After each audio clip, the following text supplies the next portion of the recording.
Cornish Mutual, farming insurance experts.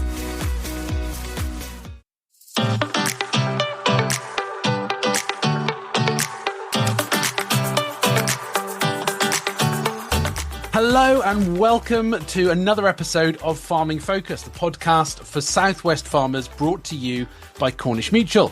I'm your host, Peter Green, and today we're talking about the impact of climate change on weather patterns and in turn how that affects farming. With changing temperatures, shifting rainfall patterns and more frequent extreme weather events, the way we farm and the food that we produce is facing unprecedented challenges.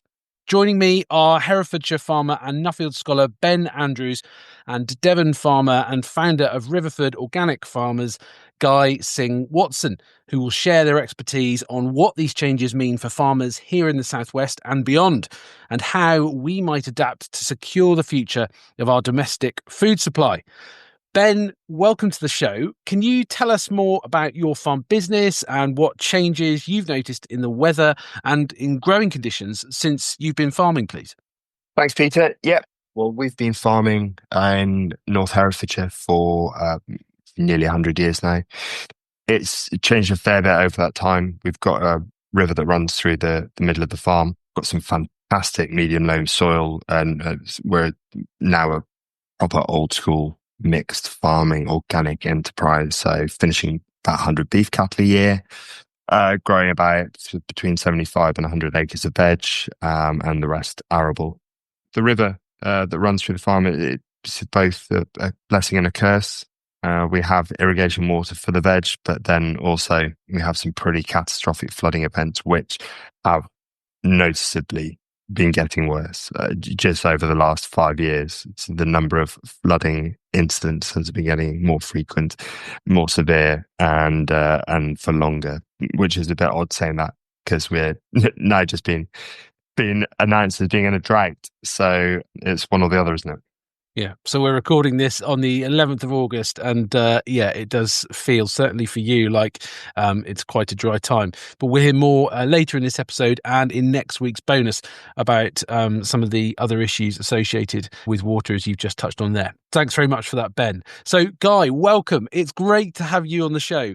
From your experience with Riverford, what changes have you noticed over the past decade in weather patterns, the seasons, and what grows where and when?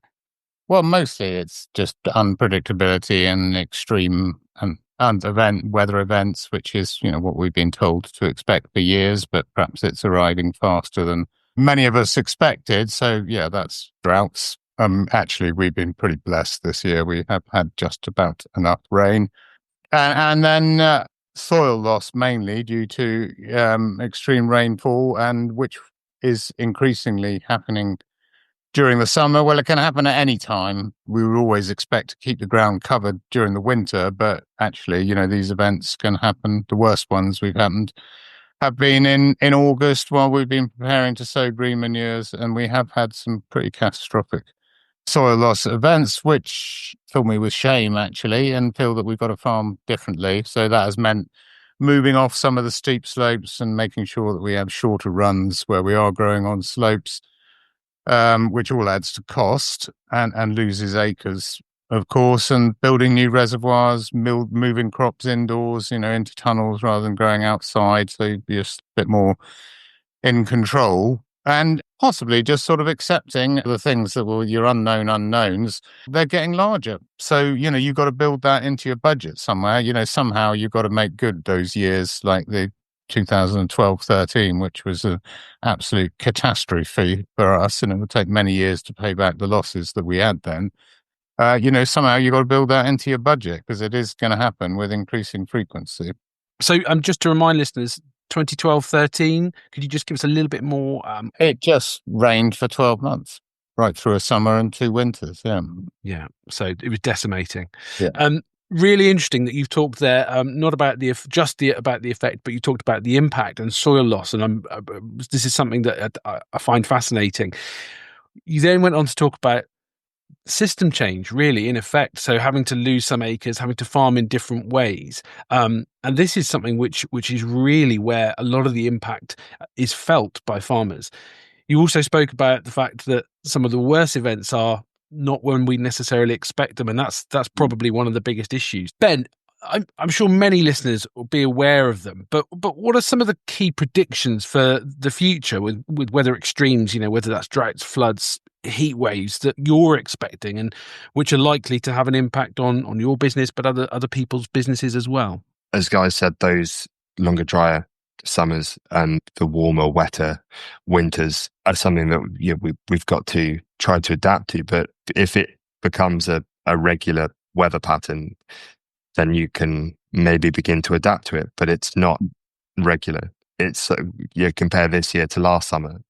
We lost most of our lettuce crop last year to mildew because it pretty much rained every day. And so you just cannot plan in the same way. And being a mixed farmer where we're growing veg, cereals and beef, the veg are the hardest. Cereals, we always get a crop off that regardless. And it's never catastrophic. It can be bad and sometimes it can be really good. But with the veg, we can have seasons where it's so catastrophically bad that we can lose plantings. And that's a lot of money. If we get to a point where this unpredictability of the weather means that we're losing more than we're actually able to harvest, then we have to assess whether growing vegetables is really financially viable for us and whether we just go with something that is going to give us a bit more of a predictable income stream.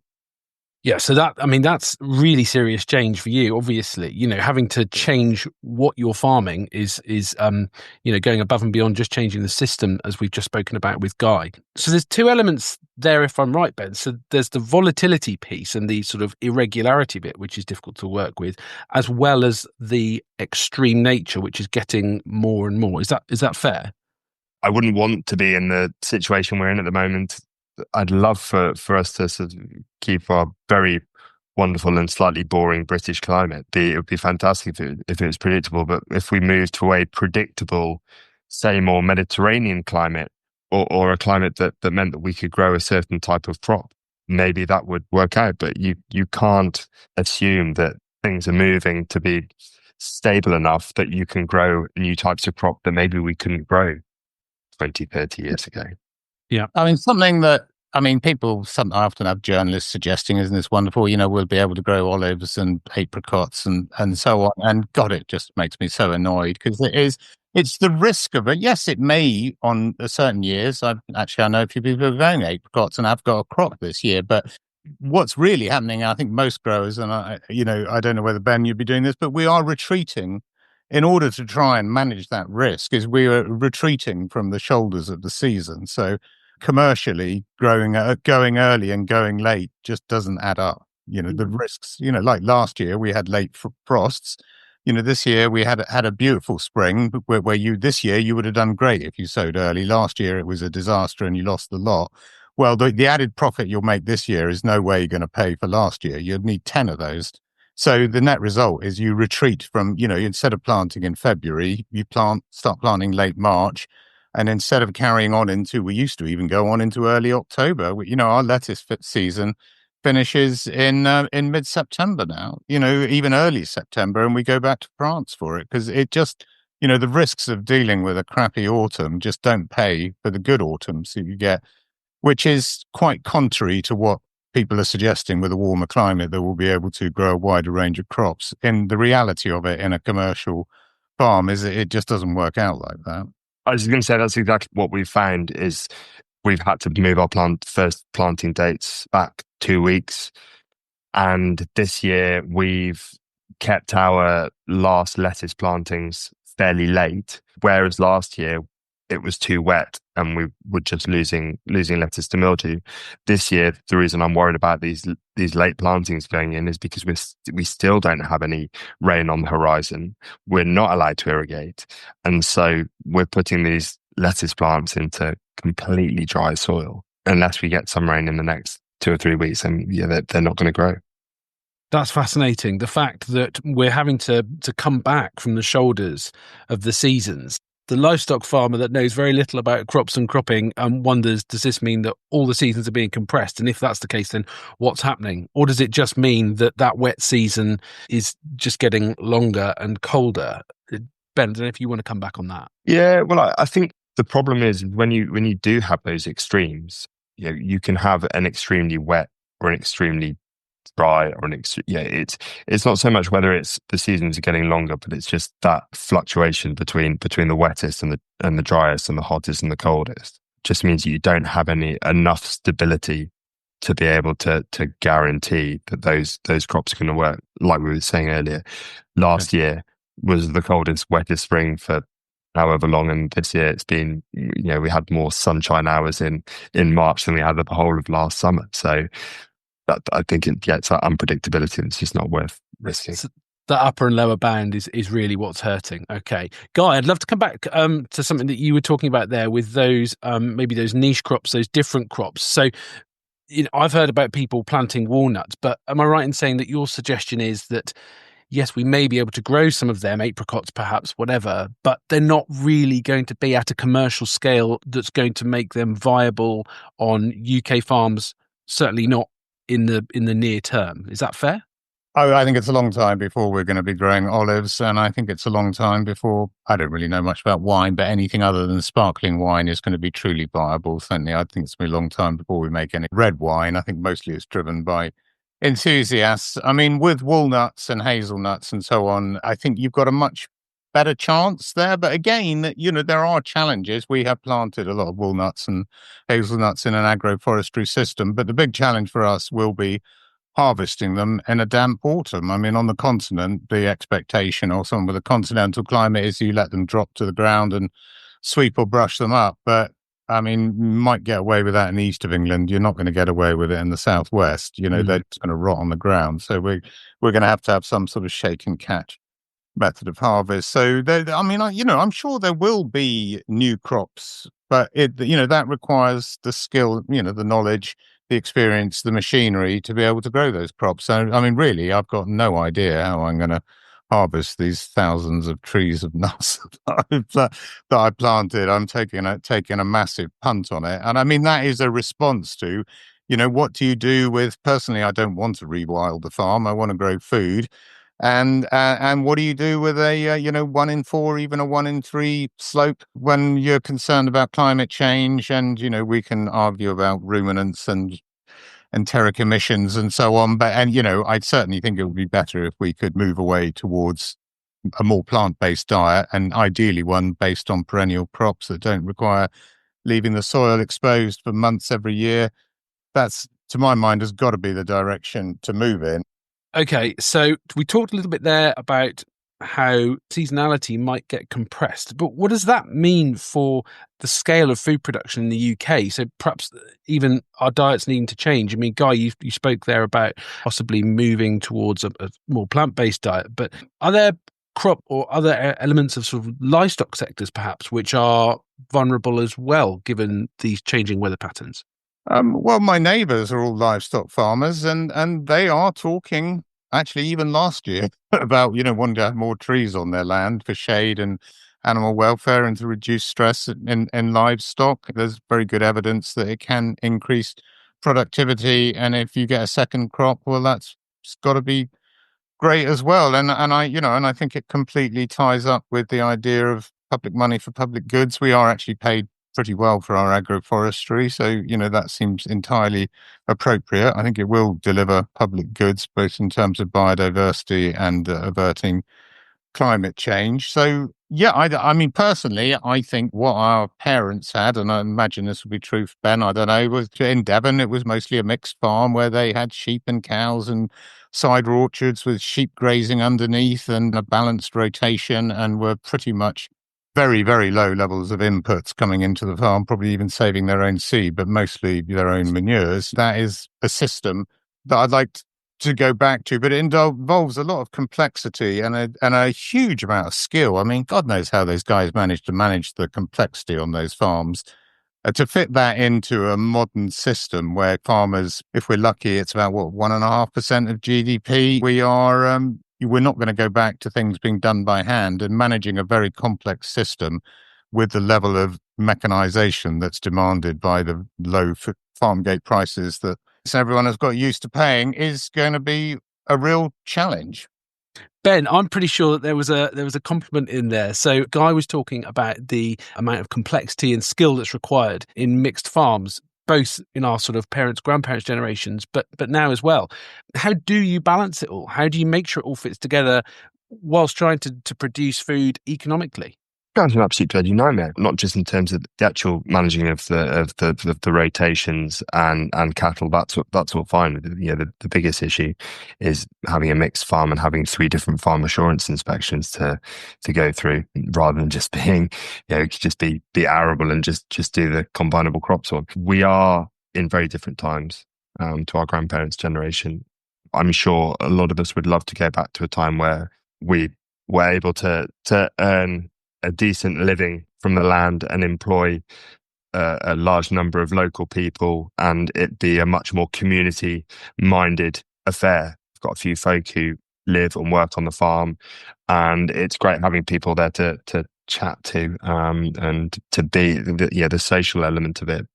But we are still working to the modern economy where people just want more for less. It's not easy finding those routes to market. That's the biggest challenge. And I'd love to do more different things, nuts, all that sort of stuff. But it's just having an extra thing to do. We've tried flowers, tried adding flowers to the thing, but you've got to be able to try and build a market, find a market for it. Where I am in North Herefordshire, it's not the most affluent place. We're not in the Cotswolds, so you need to be able to have a market on your door. So, Ben, what practical steps can farmers take today to prepare for these future uncertainties that we've talked about? Is this something that we should be, planning for more widely and further into the future? It's tricky with planning. So what are you planning for? Are you planning for it to be, as I said earlier, we have a river that runs through the middle of the farm and floods regularly. So how do we make ourselves resilient to both flooding and dry? And I think resilience is the key word. And I thought that after last winter, again another fairly wet one, that we'd have plenty of water filling up the aquifers to keep us going, but the borehole's starting to run dry now as well. So we're looking to reservoirs, putting reservoirs in, but being tenant farmers, the cost of putting a reservoir in to the land, whether it's going to the layout of the land, we'd need more than one. The cost of it, fairly free draining soil, so we'd have to line it. Whether we look into that or whether we just look to changing the farm business altogether.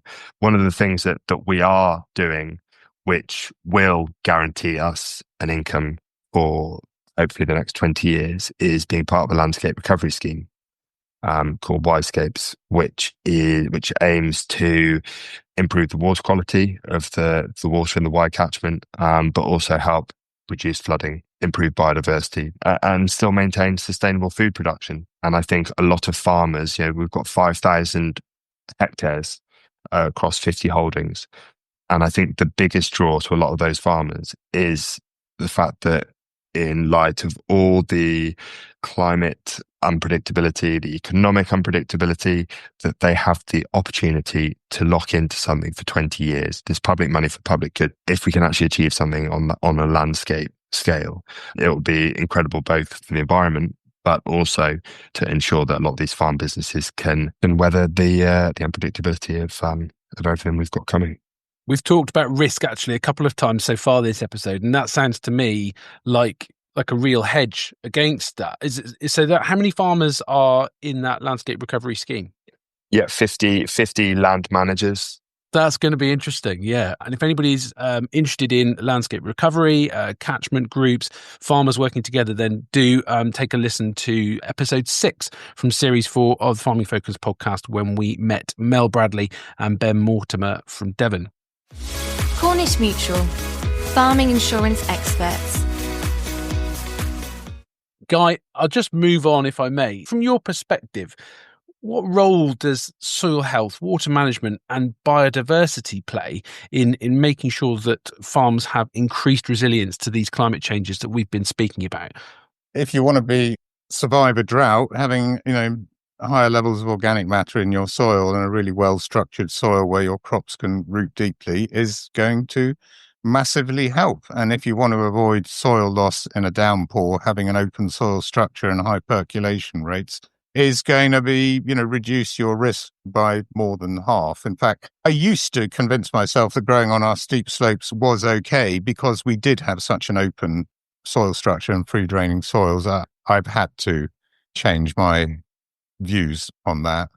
Yeah, so soil health is incredibly important to, keeping the soil in the field and to reducing the risks of crop loss or yield reduction by drought. And again, we are so blessed in Devon, cursed and blessed, I would say, by our small fields and really abundant biodiverse hedgerows, which means we just don't have pest and disease problems. I've been growing strawberries on this farm now for 10 years and barely seen an aphid or a spider mite or, we even, bizarrely, we seem to get very little botrytis in our strawberries, which earlier in my career was just an absolute curse. And I absolutely put it down to having a really, really healthy soil, making lots of really good compost, applying it generously, keeping the field sizes relatively small, making sure that we've, got lots of biodiversity surrounding it. And we are no pesticides used on the farm. I don't feel the lack of it, actually. We still got our winter squash out there with barely any mildew in it. As I say, the strawberries have had no botrytis, no mildew. We have no aphids on any of our crops. I mean, it is truly remarkable. It's taken a long, long time to get there. I mean, it didn't happen instantly on being organic. But yeah, no, I have become, I guess, when early in my career, I was perhaps a bit cynical about some of these things and the benefits of biodiversity and soil health. But I'm, well, as you can probably hear, pretty evangelical about it, and particularly the benefit of compost. Yeah, fantastic. So, Ben, you two run an organic operation. One of the things I've been wondering about when we've been talking about this changing climate is the different pressures from pests, whether that's from creepy crawlies or mildews and weeds that we don't want or plants that we don't want in our crops. Does your experience on farm reflect what we just heard from Guy? It took me quite a few years to really understand how organic systems worked. I thought that, when we went organic, it would just be like conventional farming and you just like swap out the synthetic pesticides for the conventional pesticides. But it's really been over the last few years that have really started to see what a benefit the beneficial insects can have on the farm. And just seeing parasitic wasps in action, actually like being able to sort of turn over a leaf and actually see a wasp emerging from the body of an aphid is fantastic. It's the most fascinating, beautiful thing. Incredible. And just like, and to have a year where we grow some tender stem broccoli for someone else, organically, and it goes into supermarkets. Their agronomist that comes around to sort of just check the crops and everything, she called me up one day and said, "Do you want any Flipper?" And Flipper is this sort of organic approved insecticide. It's a byproduct of olive oil production, and it kills aphids. And she said, "Oh, it's been a really bad year for aphids. Do you need any Flipper? What's the situation like?" I was like, "No. It's fine." Just like there were a few little colonies of aphids, but they've absolutely been nailed by the ladybirds and the parasitic wasps. So whilst there can be an issue with these warmer winters where you don't have these deep freezes that can kill off a lot of the pests and diseases, if you can sort of build a resilient farm, and I'd love to get to the point where Guy is. I mean, I still feel we're way off that yet with the compost and improving the soil structure. But the healthy plants are resilient to pests and diseases, just in the same way that humans, if you're healthy, if you eat well, if you live an active, healthy lifestyle, you're going to be less prone to various ailments. And exactly the same is true of plants. That's so fascinating to hear, particularly the bit about the parasitic wasps and the aphids. If anybody wants to see more of that, as well as just hearing about it, then do go to Ben's Instagram page. Ben Theo Andrews is the handle. You must go and have a look, because there's some great content, not least when Ben's out in the fields and we see the ladybirds and the parasitic wasps at work. So make sure, if you're not already following him, that you go and do that. Cornish Mutual, farming insurance experts. So Ben, final question for you. What message would you want every farmer in the Southwest to take away about climate change and the future of their farm? It's happening. So get used to it and make your farm as resilient as possible, and don't chase the big yields. Just try to aim for some form of stability and resilience. Resilience is a word. Absolute, word of the year. Yeah. Word of the decade, I think, especially in farming. Cornish Mutual, farming insurance experts. It's time for this week's showstoppers now, and there's plenty to think about from the conversation we've had with Ben and Guy. The big message that came across loud and clear for me was, it's here. Don't expect time to prepare for climate change. It's happening now, and it's about taking immediate action. But we heard from Guy that it's not just about taking one single action to try and mitigate against the risks that are involved. And this, to me, brings me to the third point, the fact that farmers are risk takers, and weather is that huge variable that we just can't control. So I think it's about having a plan, looking at your own context, and making sure that we're really considering where the risks are for our farm in the event of these changing climate patterns. So we also need to be making sure that we're not just doing any one thing. We need to be putting a number of different mitigations in place. We need to have free draining soils, perhaps consider composting, but also look at our system. Is the way we farm correct? Do we need to be thinking about going across slopes onto shorter ground, or taking slopes out of production even and moving things into tunnels? There's lots of things that we can think about, lots of ways that we can mitigate, but we might need to be doing more than just one. Cornish Mutual, farming insurance experts. Thank you ever so much, gentlemen. A massive thank you to Guy, Singh-Watson and Ben Andrews. Join us next week for a bonus episode when we'll be talking to Ben and Guy about droughts, deluges and all things water. If today's episode of the podcast has given you food for thought, then why not send an email to podcast@cornishmutual.co.uk. We'd love to hear from you. In fact, if you have any feedback about the podcast, perhaps questions or suggestions that you'd like us to cover in future, do get in touch. The email address again is podcast@cornishmutual.co.uk. Check out the show notes for more information on today's episode, including the link to our podcast disclaimer. You've been listening to Farming Focus, brought to you by Cornish Mutual. I've been Peter Green, and until next time, it's goodbye from me and everyone in the Cornish Mutual podcast team. Cornish Mutual, farming insurance experts.